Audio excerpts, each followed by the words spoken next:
agree, so if you want to leave, I do think it's funny.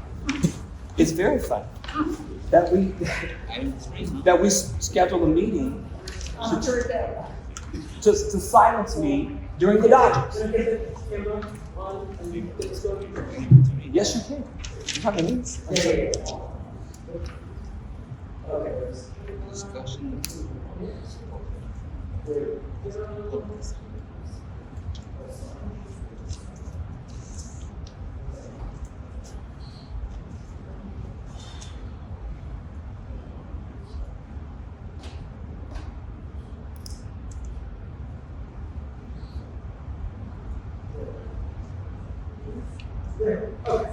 We're good to go. Commissioners and members of the public, thank you for your patience. I'm going to convene this meeting and conduct the call. Commissioner Andrades. Present. Commissioner Field. Here.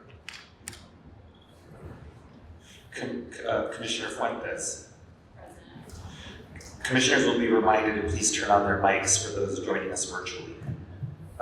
Commissioner Lewis is absent. Commissioner Mack. Here. Chair Mesa is present. Second, Vice Chair Murray is absent. Vice Chair Sanchez is on her way. Commissioner Schlatter is absent. Commissioner Stein is absent. Commissioner Thomas. Present halfway. Commissioner Yap. Commissioner Yap here. Thank you. We do have a quorum. All right, I now move on to the first item on our agenda, which will be public comment. I am going to hand it over to our Executive Director to administer. Thank you, Mr. Chair. We're just grabbing we're going to do in-person first, then switch to remote. Okay, thank you. All right, I've got only 2 names signed up for the time meeting, so I'm going to just call you both up. Lionel and Rob, please come up. Let's see if I can get that timer. Lionel, how long would you like? 1 minute. 1 minute, let's see, and go. All right. Good evening, Commissioner Lionel Harris. Turn on the mic. Good evening, Commissioner Lionel Harris, Budget Advocate speaking on my own behalf. I urge this commission to keep pushing forward. This is your only chance to reform the LA City Charter and to make our city better for our people, for all Angelinos. Now is the time to push, keep moving forward, not turn back.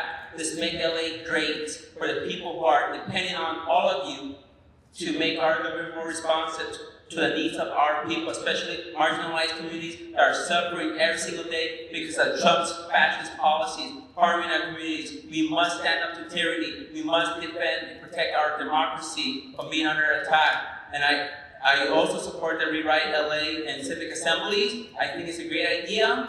And I also believe that public comment should be accessible remotely as well. Thank you for your time. Thank you so much. And next is Rob, and after Rob is going to be Matthew. Rob, how long would you like? 3 minutes. Okay, hold on.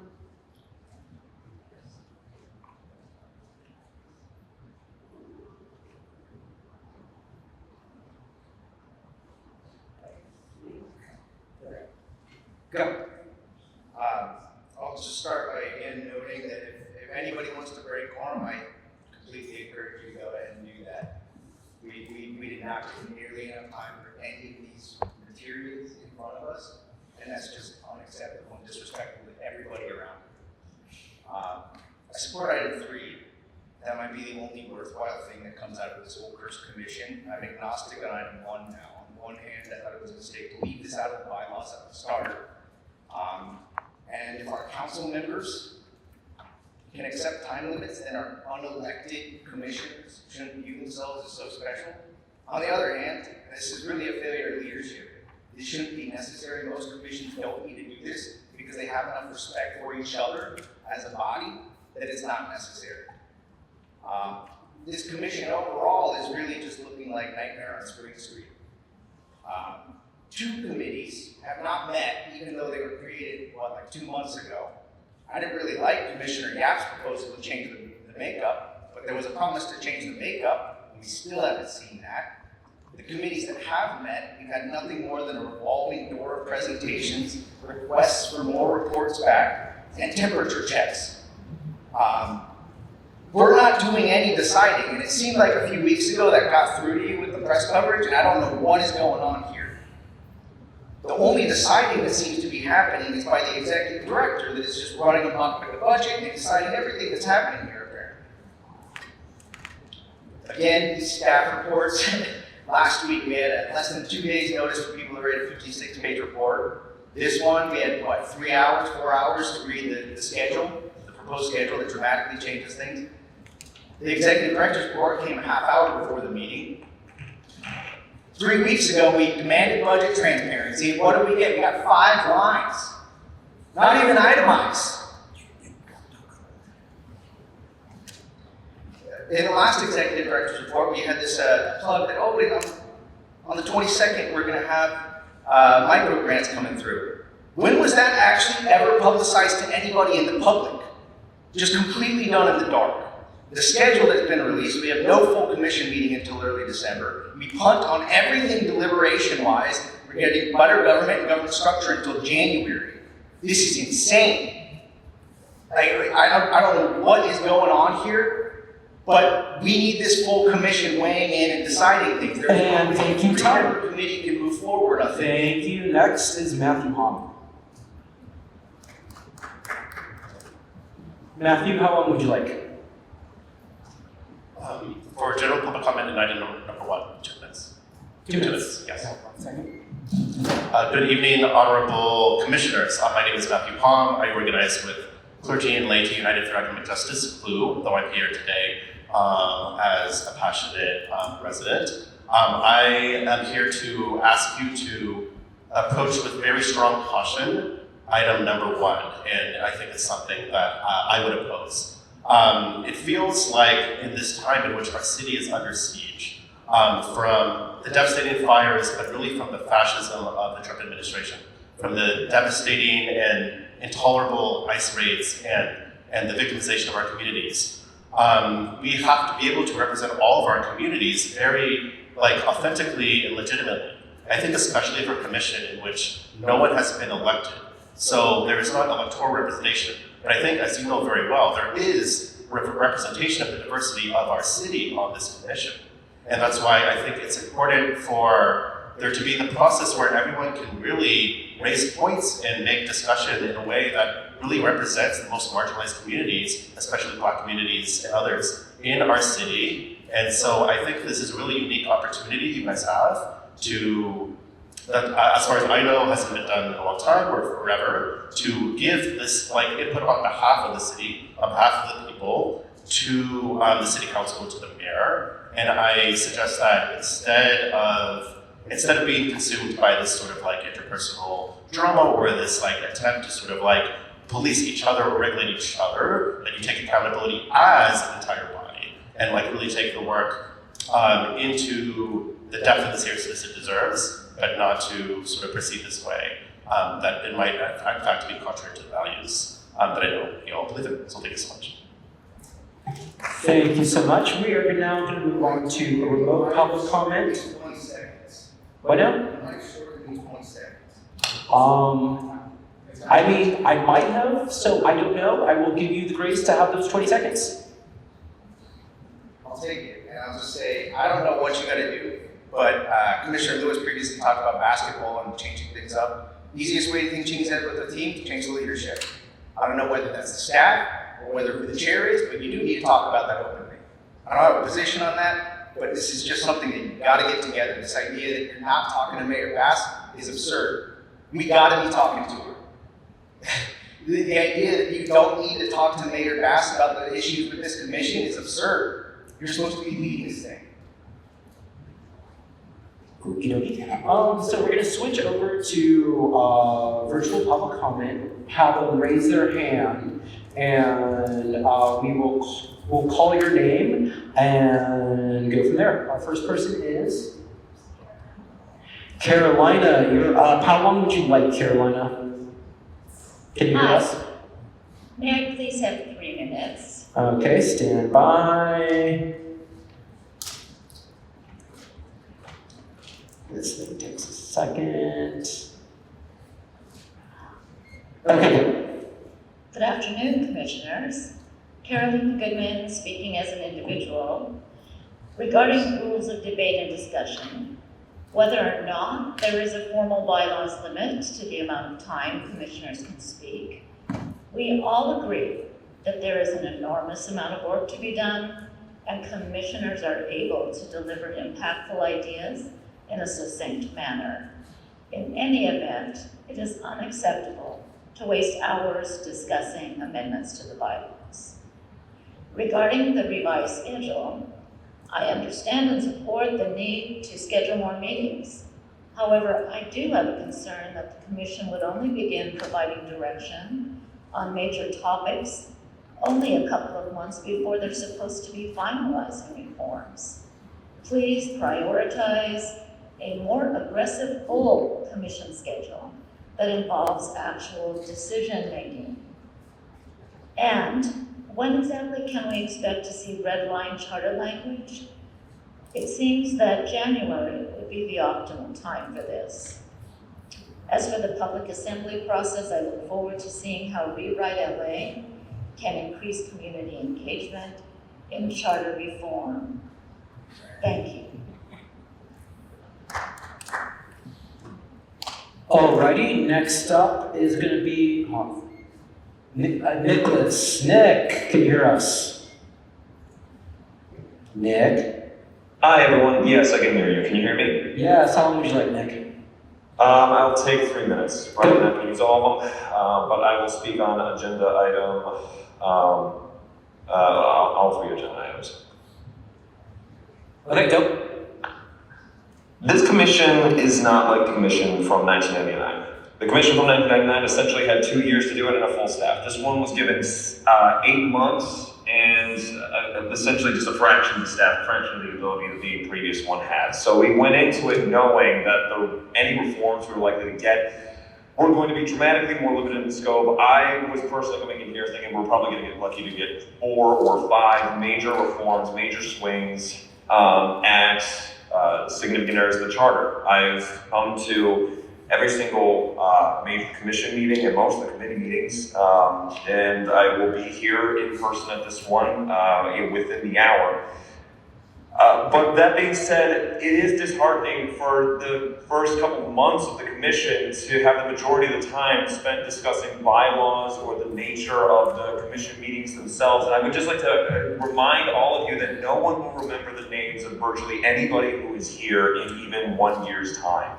It is not worth anybody's time, certainly not the commissioners, to worry about the minutia of how meetings are conducted. And in reality, the effect of this commission is going to be long and felt by the people of Los Angeles and is drastically needed by them. So what I would advise is, yes, we should absolutely have more commission meetings, and we should be aiming to get red line language no later than December, realistically. And if that takes meetings that go 4 hours, 5 hours, collapsing all the committee meetings into overall commission meetings, then that might be what's needed to do so. I will say here, saying one of the things that I think, this is a government structure meeting, so of course I will always advocate for expanded city council and anti-corruption measures. I will mention that now. I think the city council should be 29. I think the anti-corruption measures such as banning clean record deals should be in there. But I'm basically scrapping the script or I had for this commission meeting, for this public comment. What I would urge is that we need to have significantly more meetings. We need to stop talking about the amendments to the bylaws and who gets to speak when and just get into the bones of everything. No matter how we feel about each other, no matter how we feel about this whole process, every commission meeting needs to be 95% the issue of the charter. And it is disheartening. And I'm saying this just because this is what's needed. I wish I had a more elegant or succinct way to say this, but I echo Rob's statements, and I say that if it means that in order to get this done, we have to meet 3 times as much. minutes? Yeah. anyway, there's that. That's all I have to All say. right, and that concludes our public comment on virtual. Anyone else? Last chance in person. And go for it, please, Ross. How long would you like? 3 minutes, please. 3 minutes. Thank you, Ross Whiteshopper, volunteer from Fairable Lane. I'll just echo what others have said, that the last meeting in this room, I asked for more deliberative capacity and analytic capacity on behalf of so many communities. And today I'm speaking purely for myself and saying that I'm disappointed at the work of this commission so far on better government, and I expect to see it prioritized. And finally, on the topic of civic assemblies, I'm concerned that, and acknowledging that language in the resolution has to be, and must be ambiguous. It's still, I hope, that this commission's hope that we can see the legitimacy of the city led to their efforts wherever possible. If that's not in the resolution, then in deeds. And then finally, I think at the last commission meeting in Pacoima, I was assured by Commissioner Murray that this commission was listening to the community. And I'll simply ask all of you and the commission itself a reminder that actions speak louder than words. And frankly, the commission's actions so far speak so loudly, I can no longer hear the words. And that concludes public comment. Mr. Chair.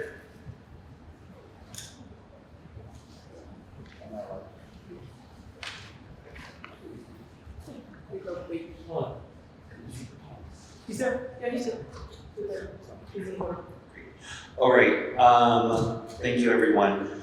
Our next item on the agenda is neighborhood council community impact statements. Are there any neighborhood councils with approved community impact statements? Seeing none, we will go on to the next item on the agenda, which is approval of the minutes from our last meeting. Is there any discussion? So moved. Seconded. Is there any objection to approving the minutes from our last meeting? Seeing that the minutes are approved, we'll move on to the next item on our agenda, which is the Executive Director Report on Outreach and Other Matters. Thank you again, Mr. Chair. Hello, commissioners. This is version 2.0 of Executive Director's Report. Happy to keep on expanding on it.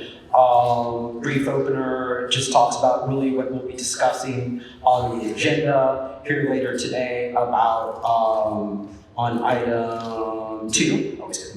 On item 2 about just an expanded committee schedule, so we'll be talking about that in item 2, but I think it really, as we've gotten into these committees, we've seen the work that not only is possible, but needs to get done with committees, and the committees are enjoying the process, so look forward to that discussion on item 2.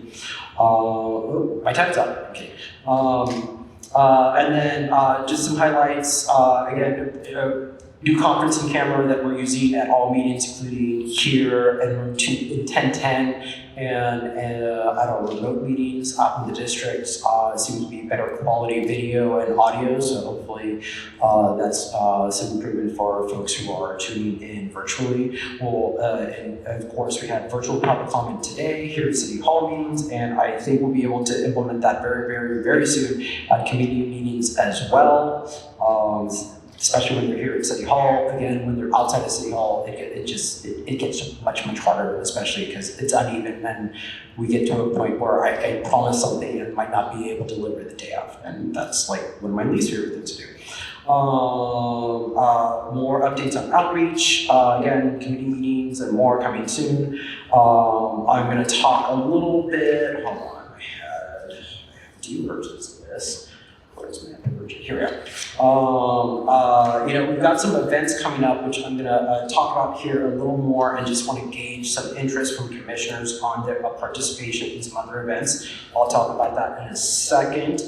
Mini grants, or social media. We're working on boosting social media and doing like paid boosts on a couple platforms. So look forward to seeing that soon. That will also help our online survey. Our goal for the online survey is to get to about 5,000 respondents by the end of the year. So stay tuned on that. That is our goal. Please keep on boosting it within your groups. And we have a QR code here today and all of our meetings, and it's linked on our website for people to participate in the online survey. It's a great outreach tool, but it's also a great opportunity to just gauge where people are in certain matters. Mini grants, we have about 22, we have exactly 22 applications received. It's a good cross-section. I don't have the list with me. We're still working on some of the details with the city attorney's office. The intent behind, as we talked about with the mini grants, is really to engage a lot of different communities, a lot of different organizations out there to help partner with outreach. And that could include some of the proposals include helping us with our social media. They'll be doing paid boosts and be paid for that. Being part of some of our town halls and having, programming some of our town halls or hosting some of our town halls. So we've got a good list of proposals from groups, which I'll be reporting. I'll probably report out publicly before our next commission meeting. So I'll just send that report to the commission, of course, posted on the website as well. So stay tuned on that. Budget update. I kind of laid out a quick few bullet points about the process that the budget originally City Council's allocated $1 million. We had to go through a process to get that money, then transferred over to the clerk's office. That was a lengthy process that is quite frankly also not finished. Although the money has been officially transferred, there still have to be some transfers. Paybacks, for example, some staff were hired by a council district to expedite our hiring of the staff members, and then we've got to transfer them over and then repay back the council districts. So that's a little thing. I presented the budget is still the same one that I presented back in July. It's posted on the website. This is just a snapshot that the city clerk's office actually provided today of just this is what they provide when they do budgets. So I just wanted to provide you what they've given me so far. They said they'd be giving me updates on what monthly statement of conditions, to quote them, about every month. And little bits on there. So the last part I want to just talk about informally, in public meeting, of course, is we do have a couple events coming up that I just want to kind of gauge people's interest in participating. We already had some commissioners participate in a virtual town hall, which is great. So for those commissioners, there'll be second row or third row for these future meetings. So for example, we do have our December 8th. So we have our December 8th town hall that City Fabric will be planning. It's a non-commission meeting. So it's not, a brown app kind of, public comment, let's talk about the issues. It's going to be fully programmed by City Fabric, interactive, engaging with the community members, more information to come, but that's December 8th. We also have, with the Neighborhood Council executives, a virtual event on November 20th that City Fabric is doing on outreach, to talk about outreach and working with the neighborhood councils. It's virtual on November 20th, so keep that in mind. And then the option also for see if people are interested in an additional virtual town hall. So those are three options, at least right now, coming up. And I just want to, see who is generally interested, temperature check, call it what you want, in those three things. So who would be interested or who has availability in a December 8th town hall? Point us the clerk. Did I write it down wrong? 6, thank you. Yes, 6. Anyone volunteers? We obviously have many commissioners who are not here today that I'll be going up to as well and checking with them. But you don't have to give me answers all, of course, right now. You can circle back later. But December 6th, town hall, virtual event with neighborhood councils, executives on November 20th. And then just in general, no date set, but is anyone interested in doing an additional virtual town hall if we were to have one? I know it went well for those who participated. So if you are interested, please let me know. Are there 2 events on November 20th? There's also a better government. Yeah, this is gonna be out. This is gonna be late, much later. Yeah. Wait, what was that date? November 20th. Yeah, I think we have a committee meeting at like 2 o'clock that day, and I believe this is at 6 p.m. Is the neighborhood council one also a town hall, or is that something separate? It's separate. It's just a meeting with the executives it's kind of an interactive event with the secretary, executives that city faculty is planning to talk about outreach. We just like some commissioners to participate. I'd like to participate. Okay. Sure. And virtual town hall. Anyone just informally or formally raise your hands if you're I interested. thought it was going to be, we already had Yeah, 6, so then I thought it was going to be the other 6. No, we had 4. Or whatever. We had 4. So I just want to see who's, I just want to see if you're still interested, because we are also throwing a lot more meetings at commissioners, a lot more committee meetings, a lot more commitments, and I just want to be cognizant of your schedules and your times, and make sure you're still all interested in it, especially after we presented this, beefed up schedule that we'll be talking about later. Well, I'm just, there's several people who aren't here. I'm not sure. Yeah, I'll be circling back with I'm not everyone. sure who was at the last one. Yeah. But I think the people who were not at the last one should be given the first right of refusal. Yeah, absolutely. I agree with Commissioner Thomas. Commissioner Field. Just a question. Sure. I'm having trouble understanding this. Did you say the town halls do not have to follow the Brown Act? So when I say the town halls do not follow the Brown Act, I didn't say that. I think I said they aren't Brown Act meetings. They are interactive with stations. There's not going to be a formal schedule, So we do want to keep it below a Brown Act number of commissioners attending, just to make to be completely above the board, just like we did with the virtual town hall. We kept it below and I imagine if there were one schedule, it's gonna be hard to, I just want to be clear, because I understood the whole reason that only 4 can attend is because of the Brown Act, and then I heard you say it's not under the Brown Act, but okay. Sorry, if I meant to say it's not to be a Brown Act meeting.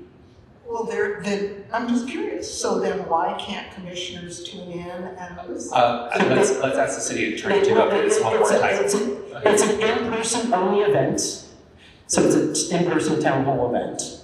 Oh, it's in person? In person. Oh, I thought these were virtual. This one, the December 6th one, is going to be, imagine, let's say, walking into a gymnasium and seeing stations where there's charrettes, there's I thought it was virtual. log into these iPads and take this quiz, Yeah. So both of these are actually in person? Yes. Thank you, that helps, thank you. Well, sorry, when I said December 6th in person, November 20th virtual.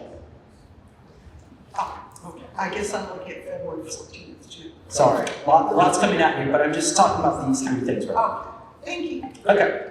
Commissioner Andradas. Thank you for sharing the budget. In the future, can you please provide plan to spend? Can you Sure, that's in the July, I didn't reprint the July budget that we went over back then, but it's still the same. It's still the same plan. Great. And then can you also itemize the best extent possible at the next time they see this? Sure, you mean the original budget? Whatever money was spent, I would like to know what was spent on. I will do my best to get that. As practicable as possible. Yeah, I will see what further details. So this is when I went to the clerk's office who handles our budget now at this point. This is what they were able to provide me at least. Oh, yeah, so I can ask them about more Thank you. detail. Yeah. Commissioner Field. Yeah, more questions on, I'm looking at the document, which hopefully is available to everybody in the room. I just got it when I walked in. Yeah, copies were at the back desk and we posted online as well. Great. On the mini grants, again, one of our speakers, and perhaps more than one, referenced the fact that they didn't even know about them other than sort of some verbal announcements. And I don't want you to take time now to explain how it was presented or promoted, publicized. I'd like to know who are the 22 that applied. And also, how many are there going to be? Are they all going to get it, or only a few? Or? TBD. I just wanted to provide with, we'll probably at least let you know who's going to get it. We'll definitely know who's getting the grants. If somebody applied and doesn't get the grant, I don't, that's an awkward thing to share. They might not want that shared as well. And stay tuned on that. And then we're still working with city attorney's office just to cross our T's and dot our I's on some of the applicants in the process. Further, City Fabric, who's done this before with DOT and doing mini grants, ran the application process. They had an extensive list that they reach out to. I also asked, all the commissioners, and several of you did get back to us with organizations that you knew of that would be great to reach out to, and I believe we reached out to all of those as well. And I want to say the list might have been somewhere around 100 organizations that were contacted in the process, with particular emphasis on getting to communities that we haven't had a chance to get to yet. And out of those, about 22, exactly 22 other things. That's what I wanted to say about this exactly. Okay, well that's helpful. I'm sure. I have great confidence that the application process closed on Friday, so that's why I don't have terribly too much more information, as we're just going through our quick process. But the City Fabric has done this before with DOT with a lot of success. Okay, well, I am sure they will find diversity among those who see That was their charge. Yes.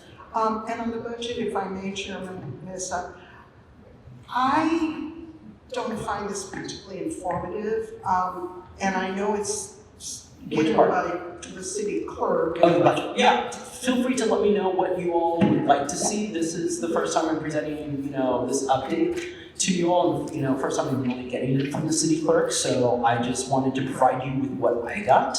Yes. And I thought at least something would be helpful. Again, working with the city clerk, they're still getting used to having our budget, and there still need to be transfers. Again, paybacks for staffing, etc., that need to take place. So hopefully next time in a month when I get the next update, one, I can get more details that you may all want, and two, hopefully some of those transfers have occurred. Okay. It's hard to get the full picture until those transfers really do occur. That seems to the wheels of City Hall. Yes, something, well, I don't know if it's charter, but it definitely needs reform. I guess, but are we to assume that the starting balance was an even 1 million? Because we don't see any starting balance here of this commission's budget. I mean, the grant, the grand total down there was 943.20. So that was our starting. That I think that's what our final balance is right now after some payments. The transfers related. So you see number 2, there was a transfer relating to salaries for executive director. That was done in pay period, but not reflected on schedule above nor in FMS. So that still needs to happen. I don't know exact. So some of the payments listed to the right are subtracted from that as well. So still trying to find out where all, because some money obviously was spent out before the transfer. So they might not have had all that information. And I just want to make sure I heard you. Some of our staff is being currently paid out of council districts. So to expedite hiring of our policy deputies, Yes. because we were hiring them just as the council item was going through. One of the council districts, we worked with them because when you to go through the regular civil service process, I would still be waiting. We'd also be waiting, but council districts can work much faster, and since it's a limited term position, the council district was happy to help us as long as we reimburse them, and we said, yes, that makes sense. Okay, so you're saying at some point money will come clear in terms of these transfers of what we've actually spent, including salaries? Yes. Okay, all right, well, I will look forward to that, because I cannot believe we've spent less than $5,000. Yeah, no. Commissioner Thomas. Yeah, with regards to the mini grants, so they haven't been decided in terms of organizations that will get them? Not yet. So it's just the 22 that have applied. That's the update. So the 22 have applied, and so where did the 22 come from? City Fabric, who's done work in the city before, had a list. We got some organizations from commissioners here. I reached out to all of you. I know I reached out to yourself, included at the end another time, and asked everyone. We got some responses. And so again, about 100 organizations were outreached to directly. Wasn't just like a batch email to all of those, like individual emails to each, say, dear Acme organization, and going from there. So yeah. And so my other question is, how many of those organizations that have applied are Black-led? Sure. How many of those represent groups that are currently being targeted? Like, is there a trans organization that has received funding? Is there a immigrant group organization that has received funding? But more importantly, it's important that we understand how these decisions are being made. I vaguely recall you mentioning to me about suggesting organizations. I don't think I suggested any. And I think that's one of the things that I have the most difficulty with. Okay. Is that when I talk about Black-led organizations, it then becomes my responsibility to make sure that they are engaged and that they reach out to you or however this commission, however that happens. Other commissioners, I don't think are doing it that way. And so what my concern is, it's kind of like, it's similar to what you experience when people say, oh, no Black people apply. Well, if there are no Black people who have applied, it's not because they were not interested. It's because the job hasn't been done to recruit. Yeah, I hear that. I absolutely. And so that's what I'm interested in. I want to see the organizations that, number one, I want to see how this decision is going to be made in terms of who gets the mini grants. And then I would also like to know how many of these organizations represent the very groups that were attacked by those 3 city council members and that labor union exec. They specifically spoke about particular marginalized groups. And I think we need to hear from those people, and they need to be actively involved in this work.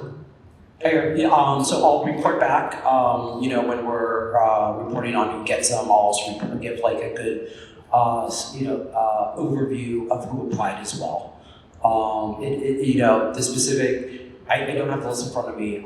It is a diverse group. There are African American organizations. There are Latino facing organizations. There are AAPI facing organizations. But I will come back with you with when we do a full report out on it too. And I'm also absolutely not saying that we're done with doing mini grants. We can open it up again at some point if there is a good opportunity, and if we can find some additional groups. That this is not a closed door by any means. Commissioner Andrades. I share the sentiments with Commissioner Thomas to the extent that I think with these kinds of things, correct me if I'm wrong, but it might be important to put them in our Instagram and newsletter and not necessarily prune out who applicants are on the front end, and instead we can, ask this targeted outreach, but we can also do general outreach. I also think probably sending a press release of any grants that we give to news agencies and they have the ability to report on it could be beneficial. And I say this knowing that I have, a call for research that's being sent out from my committee, so the more outreach we do, the better, and then it's up to these groups to decide whether or not they do it, but I would at least like that kind of thing to be in the ether, and then if someone doesn't apply in part, it's not our fault for not. Yeah. Right? We also know that these groups, it's a particular busy time of year for a lot of organizations. It's a particularly stressful time of year for a lot of organizations. And we've also heard back that, groups don't have capacity on different things. But, 22 applications is a great start. Yeah, I think the 22 is a great start. I just think that a wider, net potential use is always helpful. It could always be wider. Yes. It would be, Commissioner Thomas. it would be helpful if there was a list of the groups. Is there a list of the groups that have applied? I don't want to put it's like putting out a list of people who've applied who might not get something. So I don't want to. I don't want It's to. a public. I will be providing it here soon, but I just want to make sure. For example, somebody might not get funding because there's a conflict of interest with somebody who's on the commission, perhaps, or they applied and they are registered lobbyists, for example. Commissioner Thomas, if I may, I've heard loud and clear from commissioners that we will provide a list of everyone who has applied, and that will be furnished. I will actually ensure that it is furnished and publicly posted well before our next meeting, so that in case there are any flags, commissioners can reach out to the executive director. So I just want to make sure to let you know we will do that. Thank you so much. And on the issue of conflict of interest, so you see how problematic it is that if I'm recommending groups, these are groups that I'm familiar with. Absolutely. Well, it depends if you're recommending groups, for example, that you're serving on a board as a volunteer board. There's rules and then there are perceptions. We just want to make sure. And again, the organization might also be a lobbyist. We're just doing all our due diligence before we take it to the next step. And so, in terms of lobbyists, this is not, these are paid lobbyists, not. I don't know yet. Yeah, Without having gone through, I'm just giving examples. Yeah, I know, but I'm just asking, when you refer to lobbyists, you're talking about those who are paid, you're not talking about I don't think community there's groups. You're not talking about community groups. Yeah. You are. No, so, sorry. So, haven't vetted the entire 22, so I don't know if they're all just community groups or someone's in an organization that has a lobbyist or does lobbying. That's why I'm. Okay, well, I'm just asking a general question, not to go specific. I'm just I'm just trying to get a snapshot of more information. because sometimes community-based organizations, community groups can look like lobbyists. Oh, absolutely. And so, and vice versa, and so right. And lobbyists sound so nice and definitely sound like community groups, and then you find out they're lobbying. Okay. Commissioner Field. And just briefly, because I echo my colleagues, and I want to assure our ED that anybody who applied does not expect it to be kept a secret. They understand they won't all get it, and I do not think that there will be terrible reverberations if the commission and the public in general knows who got it together, who heard about it, and then did go ahead and apply. I think it's fine, even if they don't all get it. That's just life. And we could always PRA it too as individuals, so it's public already. I want to note for the minutes that Commissioner Sanchez has joined us. Are there any other questions for the Executive Director? Commissioner Mack. And then just circling back to town halls, if you can just follow up with December 6th details, that would be helpful in terms of. Excuse me, which one? December 6th? December 6th. Location and time. Yeah, so generally, more details is absolutely come, but just wanted to gauge general interest and availability on that day, yes.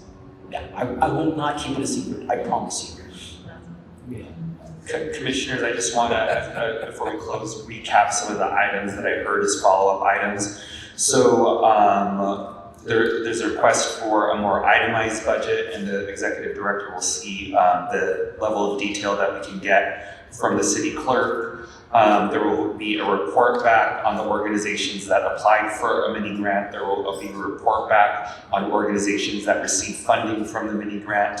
There was a note that if, in case there are any gaps in diversity, that we can reopen the process later on.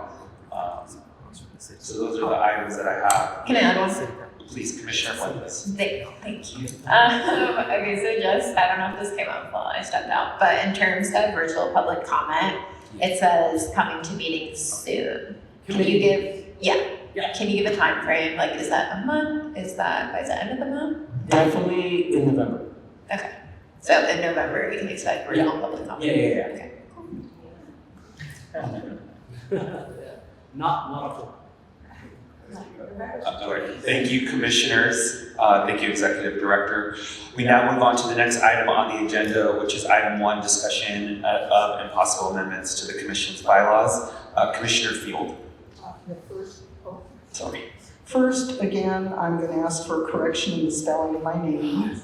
Sorry, no S. And then I do want to speak to the motion. However, I am going to move for tabling this indefinitely. We again have not a full commission here this evening for many reasons.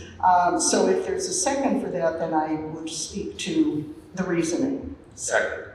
Oh, well, thank you. I do want to say we had a public speaker, and we've had several saying, stop spending time on bylaws, and I think we're hearing you. But I also hear public speakers and commissioners wanting to be sure that we use our time productively. And we do. We really are doing better, I hope. I do want to say that this motion is probably more convoluted than necessary, because the main goal is that all of us, every single one of us, self-monitor and keep track of time, which mostly we do. Most of us, most of the time, are quite good about not using more than our share of the time.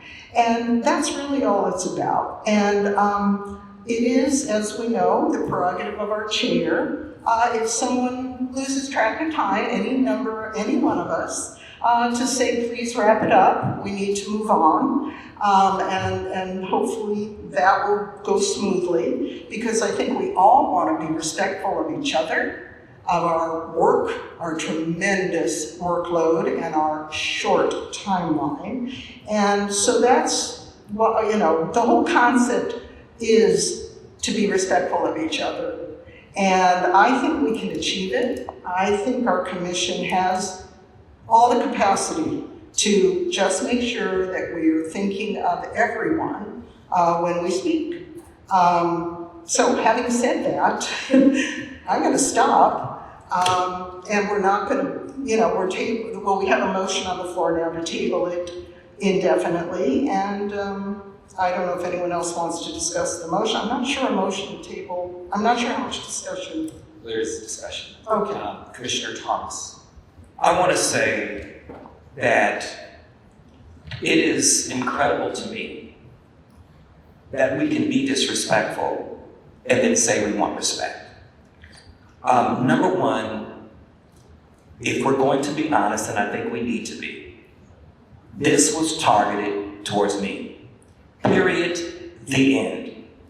Number two, I have said over and over that the people who need to be talking to us, who need to be considered, are not being considered.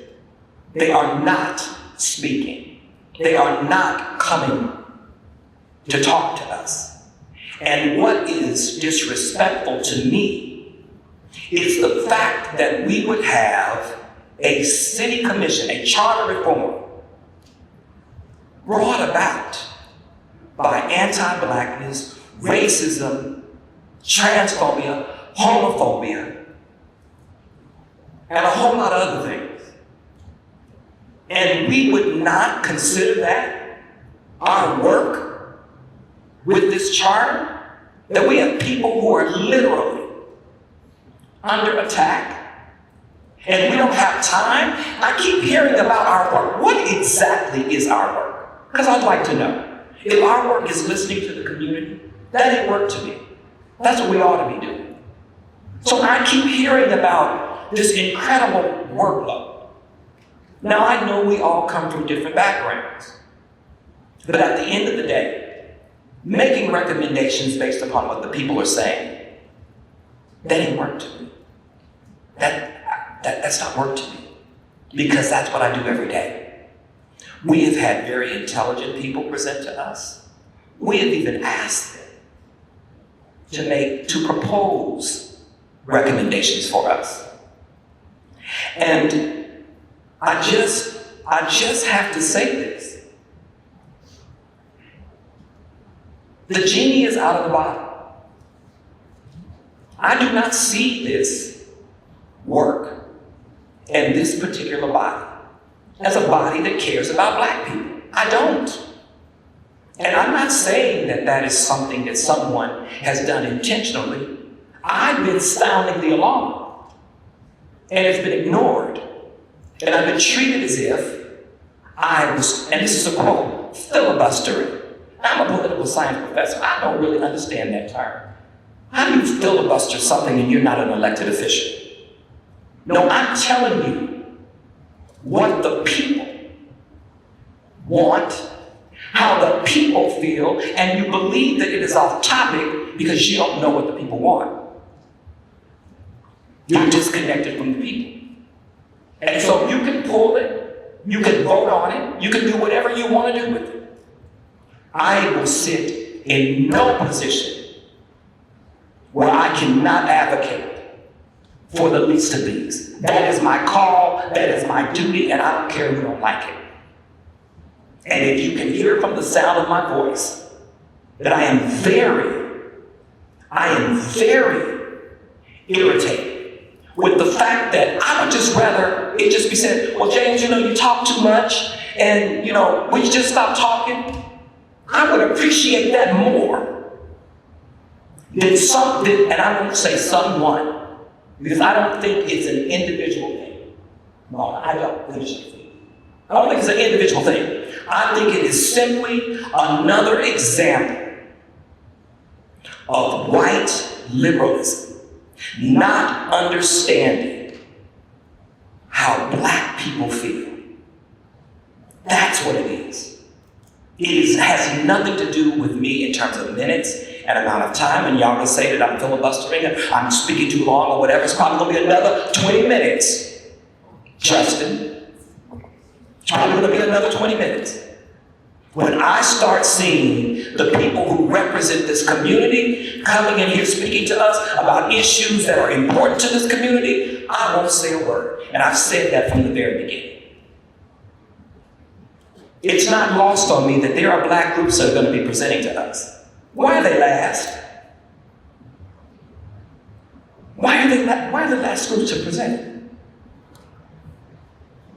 So, again, I'm not accusing any individual about anything.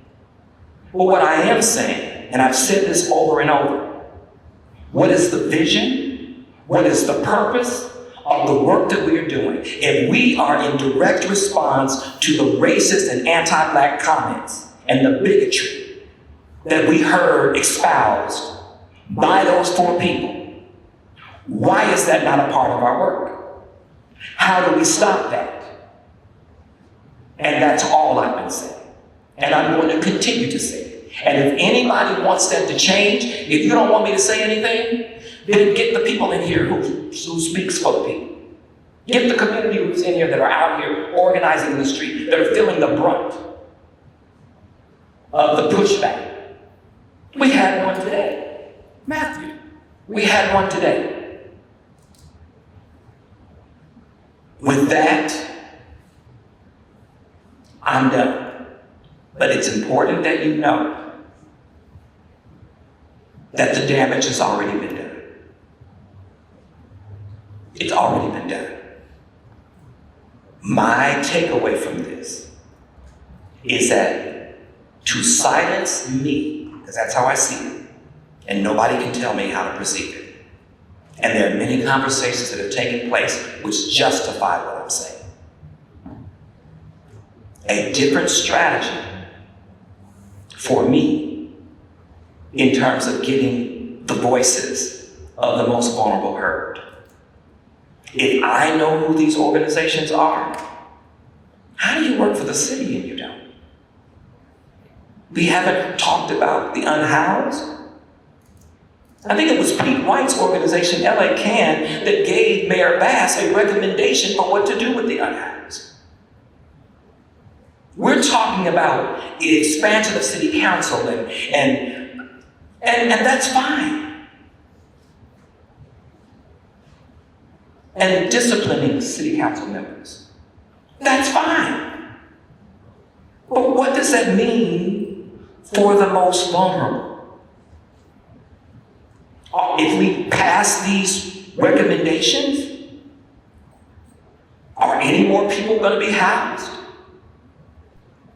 Are the police going to continue to use rubber bullets against protesters and treat them like criminals? We haven't heard from those people. The question is why? Why? This is off topic? If this is off topic, then I must have some kind of misunderstanding with regards to what we're supposed to be doing. We need to be doing what is necessary to protect the people of the city of Los Angeles, not just from corrupt political leaders, because guess what? They've always been corrupt. We should be talking about what is our expectation of the city council and the mayor? What will they do to protect us from the federal government? Constitution is clear what you can do. Second Amendment is clear what you can do. Very, very clear. When there is a takeover, when the federal government attempts to take over the state. And so, I just want you to know I'm not mad at anybody. I'm not. I just believe in telling the truth. And I don't think that it is right and that it is fair for us to sit around this table and show little to no concern for the people who have been most targeted, both within this city and in this country. And that's the basis of my comments. That's the reason it's the 20-minute speech. And yes, I can limit it to 3 minutes, but I don't think you want me to. Thank you. Are there any other commissioners wishing to speak on the agenda? On the item before us? All right, seeing no further discussion, I will call a vote. The motion is to table indefinitely item number 1, motion by Commissioner Field, second by Commissioner Mesa. I will conduct a roll call vote. Commissioner Andrades? Yes. Commissioner Field? Yes. Commissioner Fuentes? Yes. Commissioner Lewis is absent. Commissioner Mack? No. Chair Mesa is a yes. Sorry, everyone, Commissioner Murray is absent. Commissioner Sanchez? Yes. Commissioner Schlager is absent. Commissioner Stein is absent. Commissioner Thomas? No. Commissioner Yap? Clarification here, this is to table indefinitely this motion? That's correct. Vote yes. 1 second, everyone.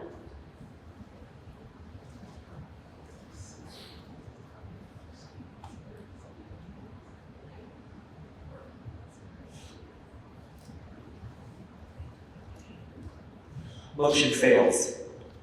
All right, correct. Commissioners will be reminded that for items on this, for items before the commission, we need we need a majority of the commission, which is we have 13 commissioners, even though we have one vacancy. So items would need to be passed with 7. To Commissioner Yap's point, this was to table indefinitely to get rid of the item. However, we are now back at the item since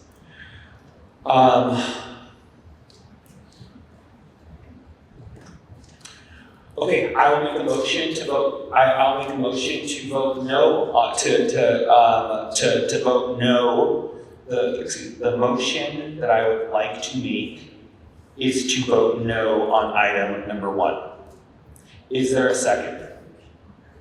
Second, if that's allowed. Okay, there is a motion and a second to vote no on item number 1. Are there any commissioners wishing to speak on this motion? Commissioner Fuentes. Yes, just to echo what Commissioner Field shared, as well as the public, that this is a waste of time on this motion. I would encourage my other commissioners to also vote no on this as well. And I appreciate Commissioner Thomas also sharing his point of view on this motion.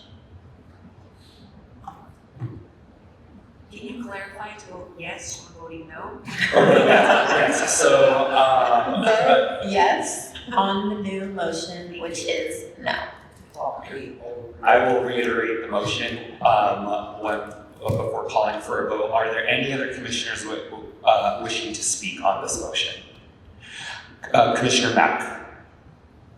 Yeah, I really appreciated Commissioner Thomas' comments on this. I think from me, and maybe to give a little bit more context of why I voted no in the first round, I think from a facilitation standpoint, I do appreciate this being brought to the table in terms of this facilitating discussion. But I do agree with Commissioner Thomas that I feel like we were asked as commissioners to be on this on this board to kind of share and even just speak on our experience and what we can bring to the commission. And for that reason, I voted no, but I think there was value to just address this item because it was on our meetings for the last 2 meetings. And so I think tabling it from the get-go wasn't kind of, in my eyes, intentional and kind of how we want to move forward with this commission.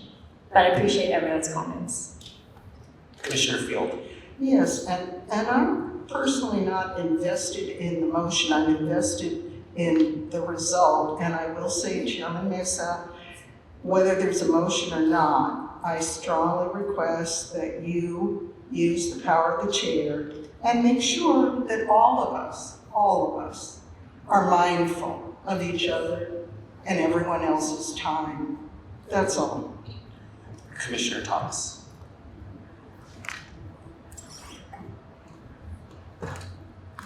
As Commissioner Mack has said,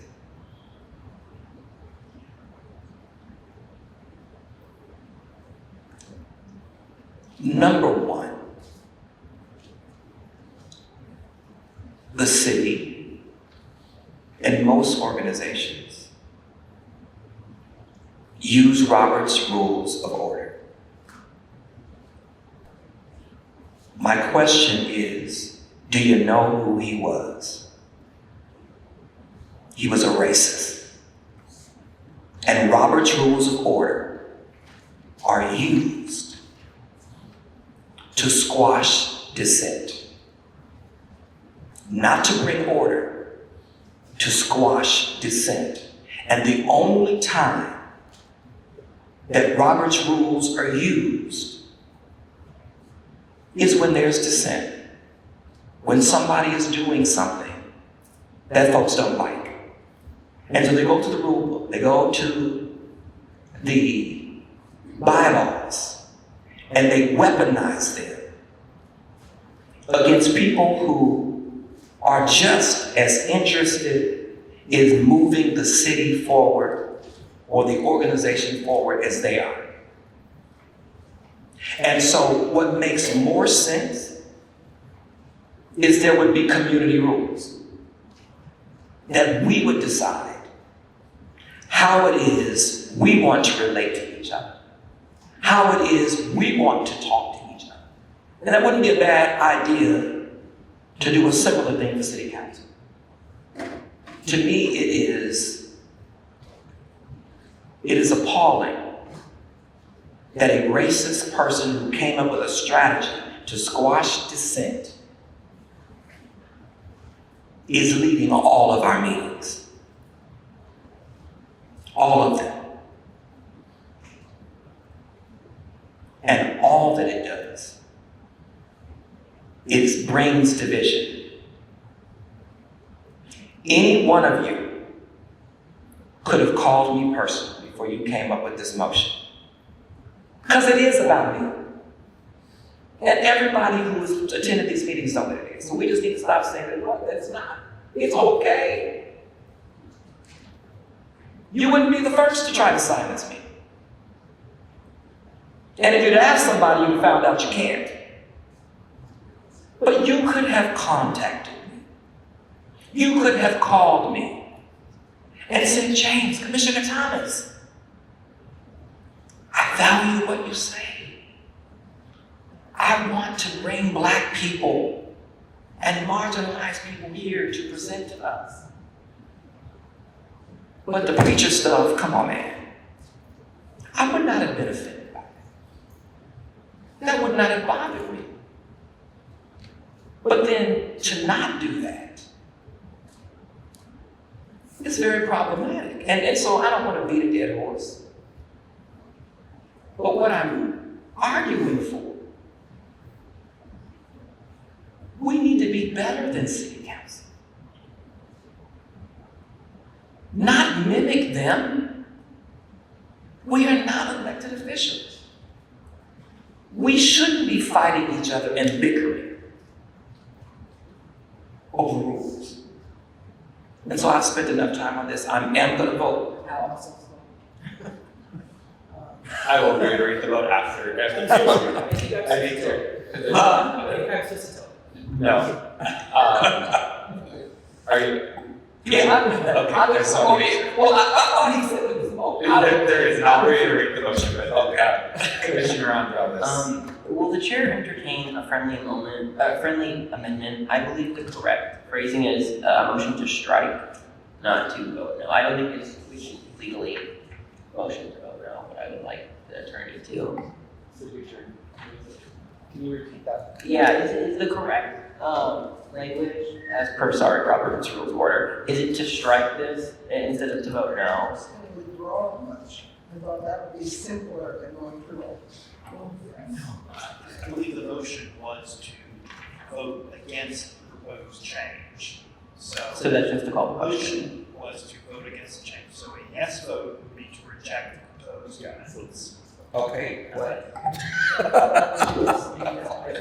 Y'all making this more confusing. So if you want the amendments to be rejected, you don't want to change the bylaws, you vote yes to the motion. That's correct. Oh.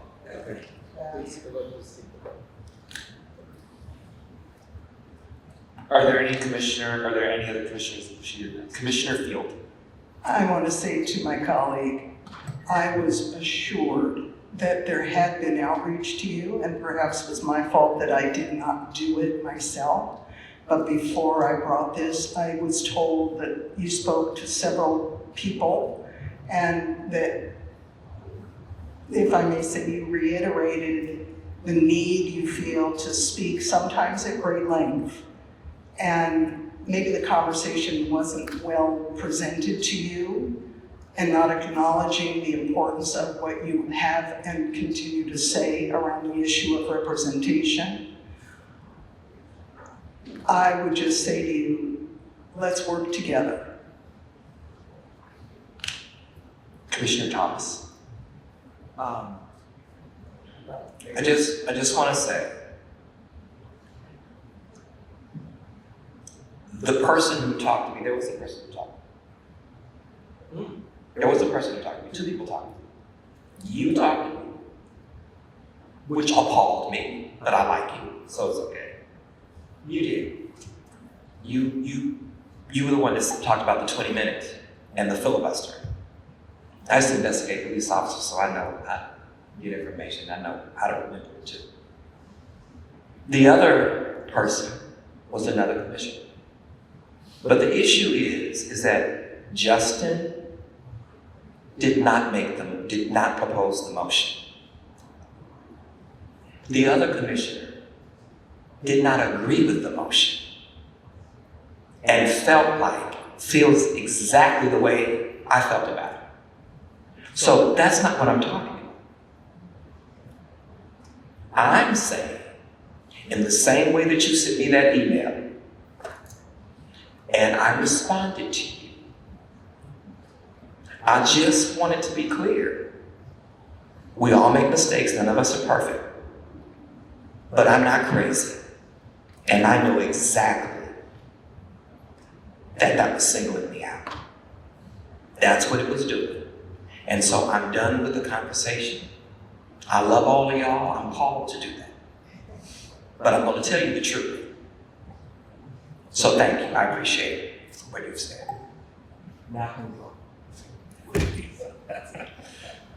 Are there any other commissioners wishing to speak on the motion before us, which I will reiterate before a vote?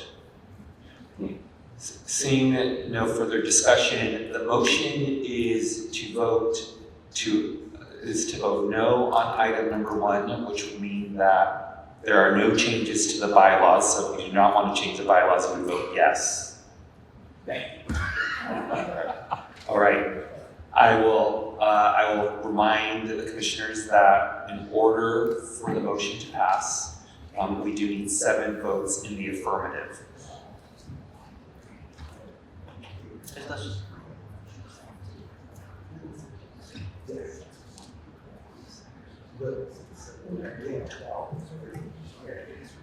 I had to correct the city attorney. That never happened, so I just needed to take that point of personal privilege. I really apologize. Okay. Say it one last time. Yes. So an affirmative vote will mean that there are no changes to the bylaws, that this motion does not pass. So I'm going to conduct a roll call vote. Commissioner Andrades. Yes. Commissioner Field. Yes. Commissioner Fuentes. Yes. Commissioner Lewis is absent. Commissioner Mack. Yes. Commissioner Mesa, yes. Commissioner Murray is absent. Commissioner Sanchez. Yes. Commissioner Schreiber is absent. Commissioner Stein is absent. Commissioner Thomas. Yes. Commissioner Yap. Yes. The motion passes. There are no amendments to the bylaws. Thank you, commissioners. We now move on to item number 2, which is comment and discussion of staff report outlining updates to the commission's schedule and process for developing charter reform recommendations. I'm going to hand it to the executive director. Thank you, Mr. Chair. I'm having terrible flashbacks to Prop 8 phone banking that I did many years ago for hours ad nauseum explaining, no, you need to vote no to save. It was very confusing. Anyways, thank you, commissioners. Thank you, Mr. Chair. So, as I kind of teed up in the executive director's report, the outreach engagement plan that had a list of meetings was only the floor, and that we were planning to exceed that floor and do more meetings, but we needed a starting framework, and that's what it provided for, and for us to iterate from there, to learn from this process and continue to iterate, and we will continue to iterate through this process. This is not a process that is by any means locked in stone. We do have a end date. We have to get our recommendations to council by the first week of April. Eyes wide open to that goal. And with that goal in mind, we wanted to bring this item to the commission to have a discussion, to get feedback, and basically to also get buy-in, so that everyone understands and there are less questions moving forward, about how the process could and should work in the coming months to get us to our final goal. I'm looking forward to, before I delve deep into this, looking forward to hearing your input, making adjustments. We've definitely internally have iterated this before it's come to you. That's why it came to you as late as it did, because we were continuing to iterate. We worked with our chair to iterate in the end and to make improvements. So now we bring this to you to just really lay out on map fully cognizant that, a couple things. One, that its dates will shift still based on availability of both. We start with chairs to see if they're have the availability for dates, and then once the chair says yes, I can do those dates or a specific date, we work from there and like, okay, we have a chair who's available. Check to make sure we can get quorum, make sure we have presenters, make sure the timeline fits for getting presenters and or a staff report. We have to bake in a schedule for having staff reports not only produced internally, but then edited by by our various teams, including the city attorney's office, and working with folks on making sure that all of our T's are crossed and I's are dotted. That so it's going through a very extensive process, and we've done one big full staff report. That was quite lengthy. That on infrastructure and planning, and that was a great first time of us doing it and learning from that process, and the commissioners on that committee learned from the process and given us great feedback, and we've heard from community members who've given us feedback as well, and stakeholders who also saw it and were like, oh hey, make this adjustment, we said we actually were in favor of this, but not in favor of that, so that's all a part of the process and great and how it's supposed to work. So I also want to make sure that Max is within a distance of the microphone to help weigh in on this. That he is my partner on this process. So we have first laid out the staff report process and how that's going to look. We definitely hear that we want to, we kind of look at that first week of April and work backwards. People can say it'd be great to have charter language today. It's like, well, this is still months from the first week of April. It'd be premature, honestly, to have charter language today, because to get to charter language, we have to go through still a lot of outreach. We still have to go through a lot of research. We still have to even just address the topics and see what topics these commissioners, you all, at the committee level, then the commission level, are interested in moving forward, because there's going to be a narrowing. We won't be able to. This isn't a full charter rewrite. That was never our charge. This is a targeted process of reform, and that's the charge that all of you and myself included have signed up for, and that is the process that we're laid out. So having said all of that, second staff report, third staff report, fourth staff report kind of walks you through each of the process and how those will not only iterate, narrow, and then get to the point where yes, there will be charter language. Even getting to that point, we'll take a lot of input from the commission. We'll take a lot of work with various departments throughout the city who have subject matter expertise. We're being very careful also, because thank you, County of Los Angeles, for providing us the example of unintended consequences when rewriting a charter. We want to avoid that at all costs. So that is our plan. This is also based a lot on advice we got from the 1999 Charter Commissions, who kind of laid out our plan and gave us advice and said, don't start off with charter rewrite language. Or kind of laid out much of what you see here from the original outreach engagement plan to what this is. So it's a very aggressive schedule. It's many more meetings. Dates are not set in stone, but you see, we kind of laid them out in two formats. I think that is helpful to everyone. And we can do another format where it's a calendar at some point as well. But this is basically breaking it down by the committees first, where you'll see the committee meeting. So on each subject matter, where the committee meetings are, and where they'll deliberate, and then when the commission will deliberate.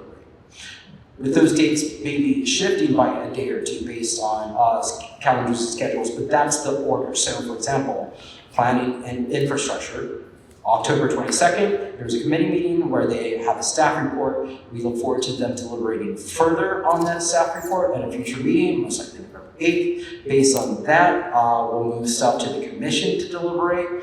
Again, back to the committee, commission meeting again for another staff report. commission deliberation, plenty of deliberation. Yes, that is in January and February, where we will be seeing, final, more final language, and it will be a narrative.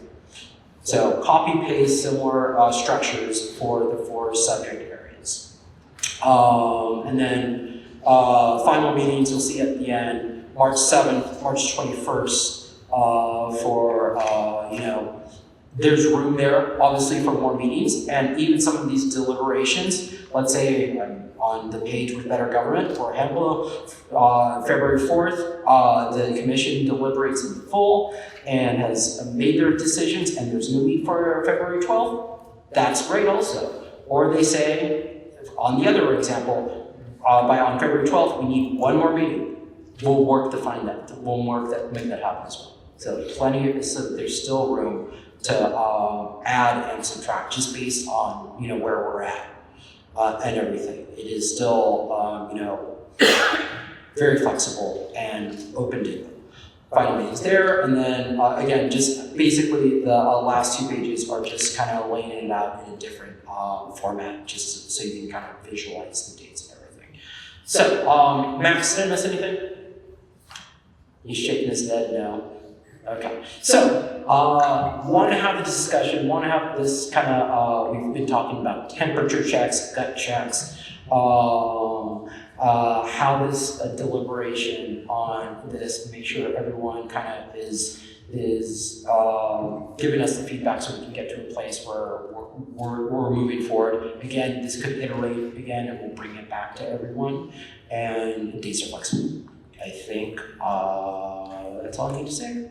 Any questions? Commissioner Fielder and Commissioner Fuentes. Okay, thank you. I'm excited to have a more robust calendar. And there's, just a lot of things that have to happen in these very, very few months. I have a question. What is sent to the council by first week of April at the latest, is that expected to be ballot ready language, or what level of language do we send them, and what do they then do? Now, I know that last part I have no power over. Well, I know they can throw it all out if they want, hopefully not, but I guess my concern is I'm not quite clear on who and when the actual language gets drafted, as opposed to just staff reports. It feels like this has to be lawyer talk, right? Sure, yes. So staff reports is definitely low on the lawyer talk. And that to be honestly accessible not only to the commissioners, and to help, and I think it just helps you in your process. I hope it helps you all in the process, it being less lawyerly talk and more just kind of subject-based and outlining and basically showing what community groups and partners and public comment has all kind of informed those staff reports, and then research on top of that where we're bringing in other examples from other cities, etc. So that's what, and then as this commission, because if we were to start with that wide frame and then provide you all the charter language, that we wouldn't be able to handle that first off. And again, that was also advice that we got from the 99 people, don't do that. As we narrow the list and the committees make decisions and the commission makes decisions on what they actually, I'll make an example of council size. It's the easiest one, and say, let's say the commission says, staff, we approved a charter amendment that adjusts the council size by X plus X. Okay, great, thanks. Then we go and do that. Or, because he's here, we also approve eliminating the city attorney's office. Okay, great. We'll go now and do all that research on what those adjustments would look like, and options, because there are options, to what that language would look like in the charter. We would say, for example, on city attorney, because I have it open right now, we would say delete chapter or section 270 of the charter. Fantastic. That's what we present to you, and other changes that we have to present. Make sense? To answer your question, I might have also gone further. or not a flaw. I think what I want to know is, at some point, either during our process, towards the end, as you say, when the commission is finally ready to make some decisions about how to handle X, Y, Z, and 500 other things, who's going to do the lawyer stuff? So the city attorney will do lawyer stuff for us, except on any potential charter language relating to the city attorney, because then we will have conflict counsel do that specific section. Will they outsource them?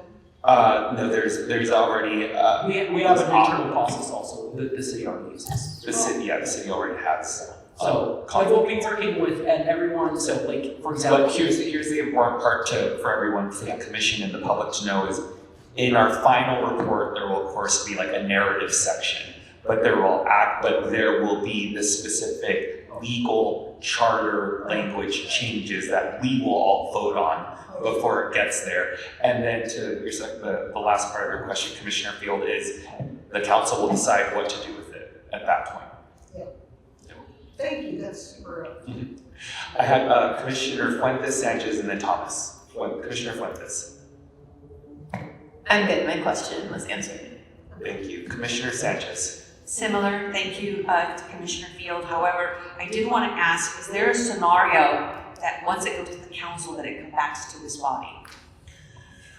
So, this body, probably not, because this body has an expiration date. So it's 60 days after those are transmitted. So it's up to the council, one, if they wanted to extend it, or two, if they wanted to,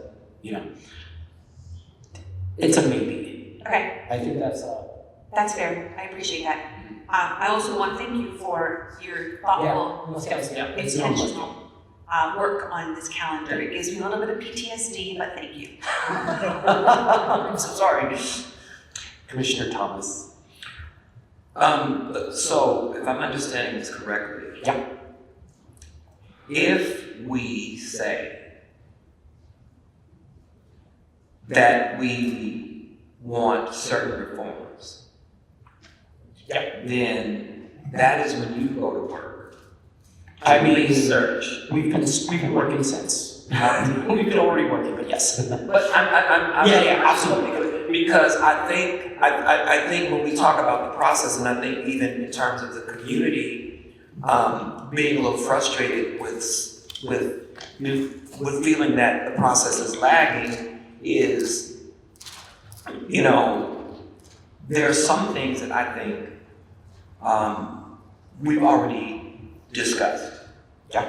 I think the research, if it's going to be research, if we say, for example, I like ranked choice voting, just an example,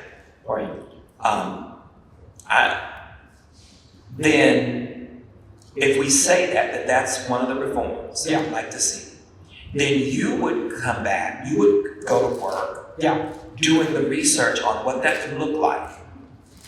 Am I following me? And hopefully, because the only way that would be appropriate for me is that it included what impact it would have on Black people specifically and marginalized people generally.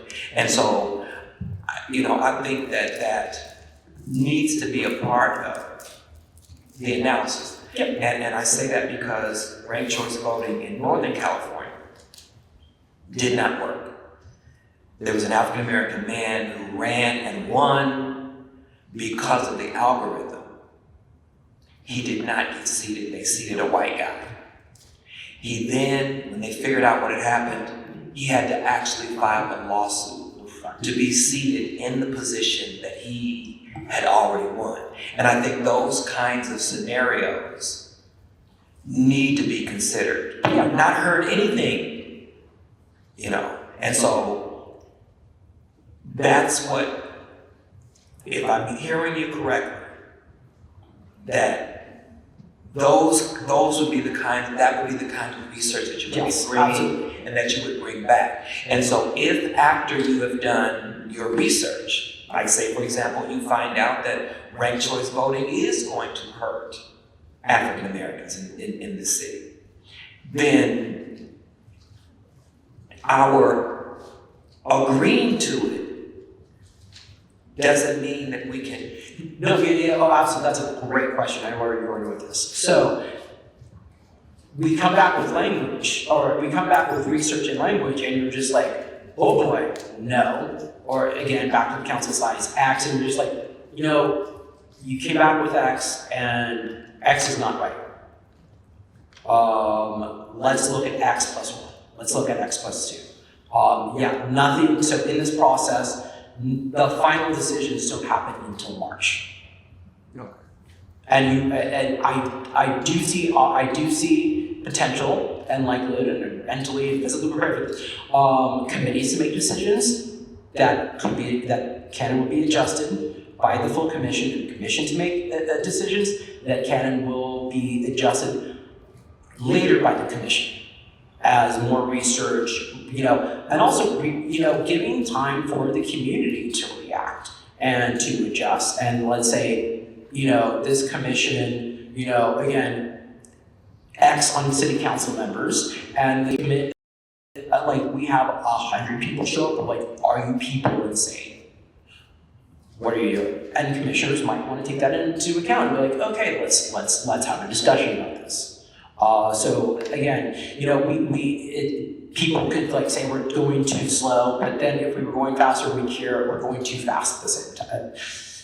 We're trying to find a happy medium and give this commission the opportunity to also learn in the process and room to breathe in the process and make the decisions in a very hopefully well-educated on the subject matter.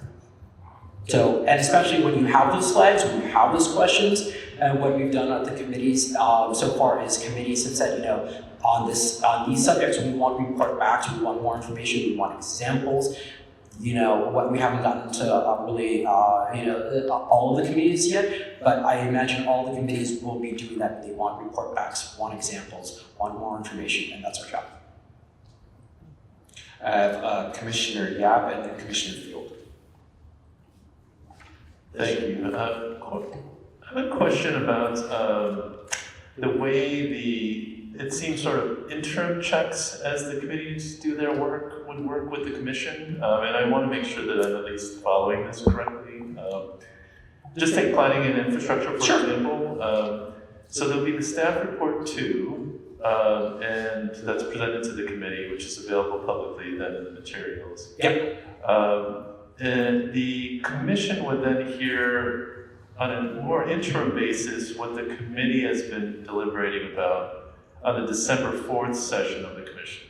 Is that right? Commissioner Yap, there may be for that specific committee, they may have options for recommendations that they would like the commission to adopt because they would have already had at that point 2 committee meetings, and so that's so it's not just a gut check for those commission meetings. There may be items for us to vote on to instruct staff to start working on charter language. I see. So will there be opportunities to have some sort of interim feedback with the whole commission to the extent that we would hear some of what the committee is thinking about doing before there are actual recommendations to vote on? It was more of a process. Is that how does the commission get engaged on the committee work before the committee starts to settle and onto actual motion work?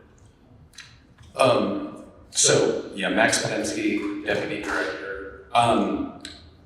So that's going to be an interesting dynamic, but I just kind of want to walk through the staff report because we've sort of gone through with Planning and Infrastructure Committee. I don't think there's any Planning and Infrastructure members here, but so staff report 2,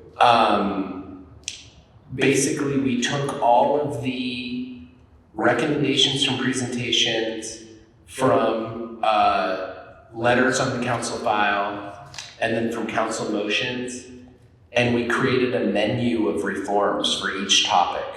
So for example, restructuring infrastructure departments, there's 4 options there, right? And we have an analysis of each of those. We have basically pros and cons. We also have like a no option. We do talk about charter language and give examples of like what the charter change could be and what the text is now. If it's like changing the charter, in some cases it'd be like adding a brand new section of the charter. So that's staff report 2. Staff report 3, the committee will basically refine those recommendations, right? So they'll eliminate some, they'll select some, they'll change them. And that staff report 3 goes to the full commission. And then staff report 4 is packaging all of those staff reports for all the different committees into one. That would be charter language that would go to the council. So that would be like the document that's going to be transmitted. So in terms of your question, planning and infrastructure, October 22nd, we introduced staff report 2.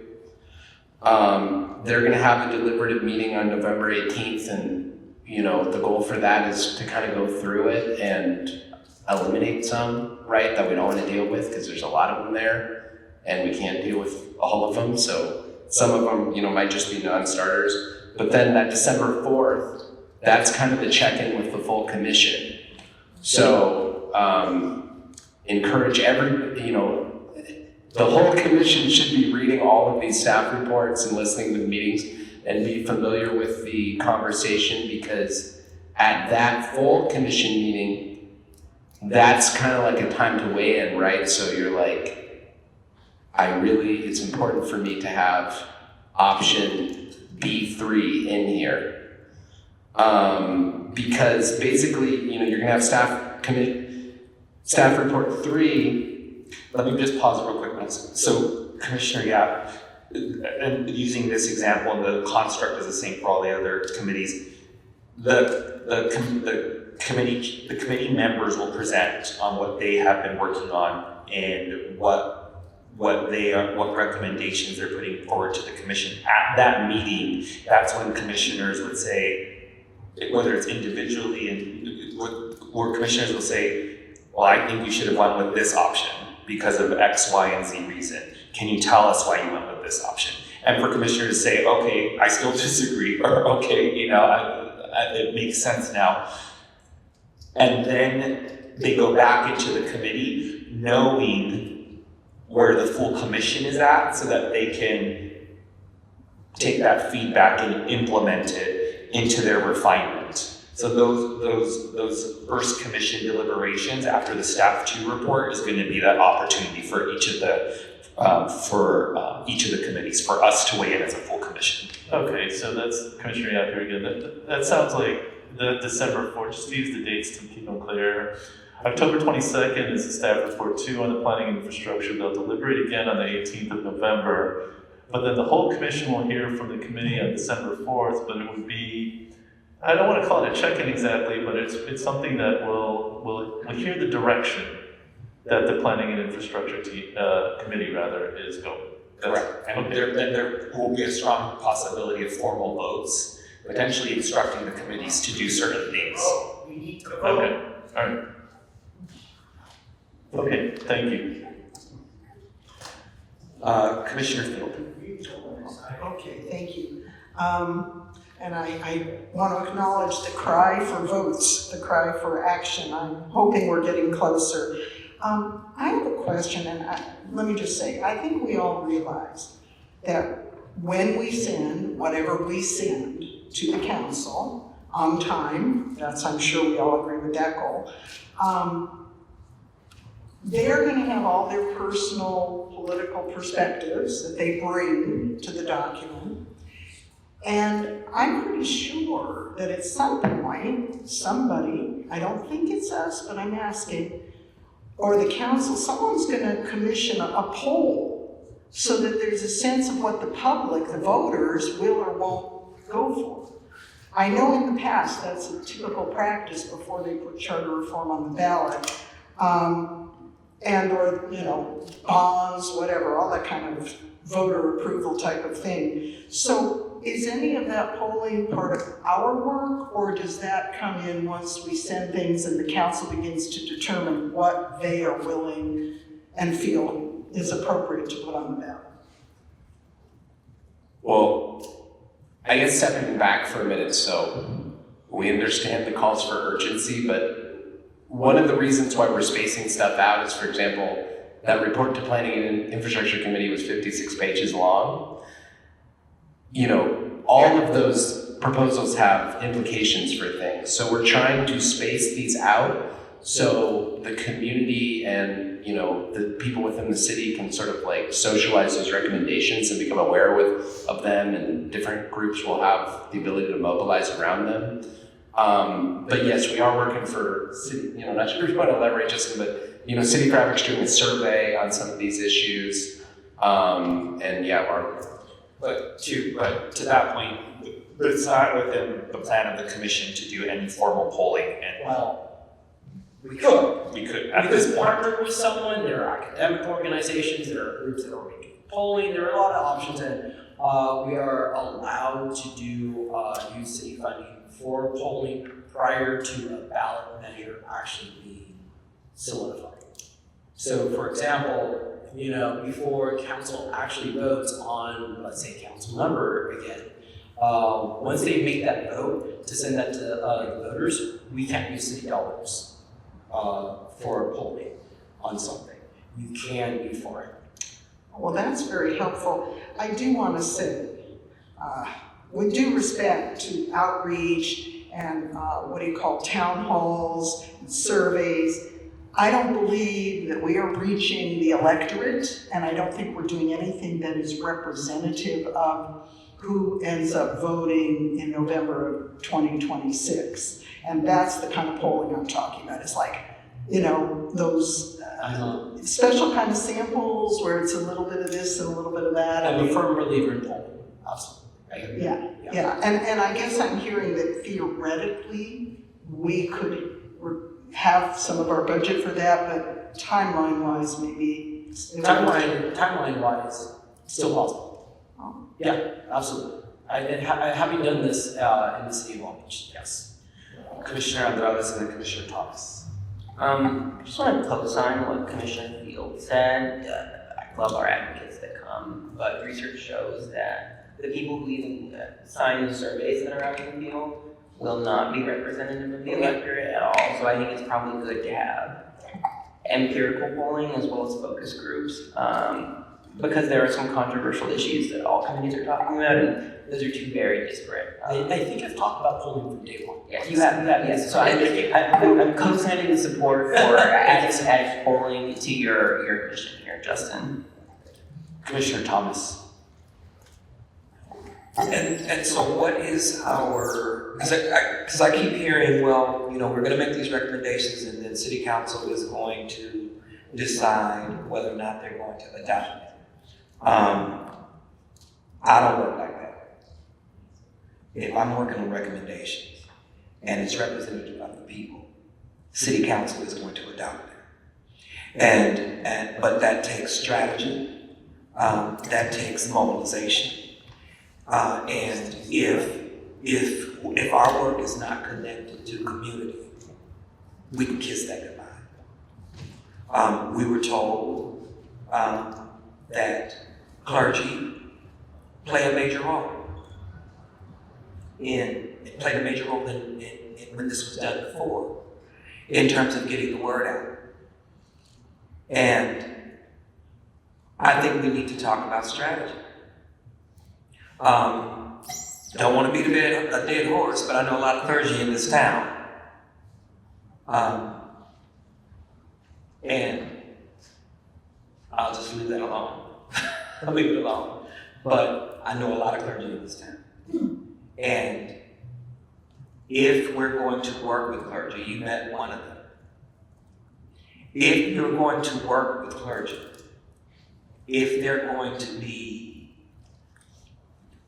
the marketers of what we're doing,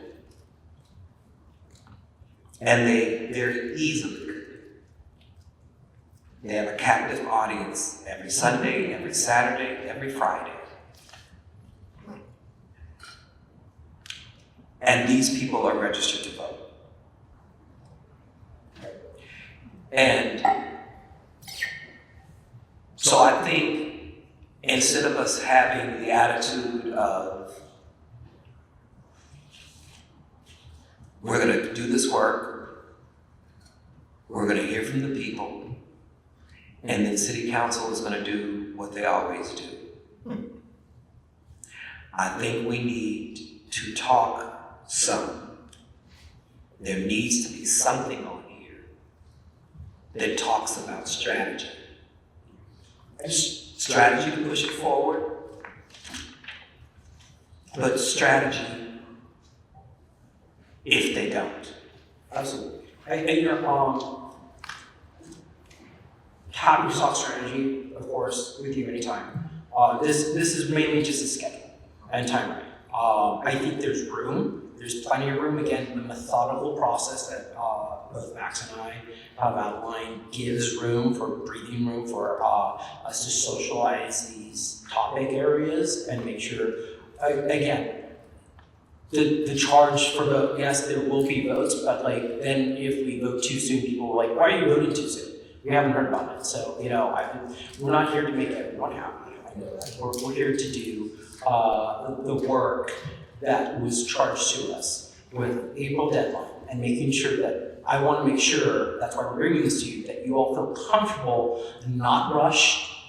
If you feel like you can go faster, happy to hear that. But if you feel like it's being, want to get that feedback from you and also get, make sure that you all feel good for us to implement this because, this is saying we either hang together or we would surely hang separately. I don't want to hang separately. I want to work with all of you and make sure that there's buy-in and agreement on this moving forward. So, and again, iterations of this down the line. I want to make sure that everyone here tonight, of course, based on everyone's ability, is good with this process.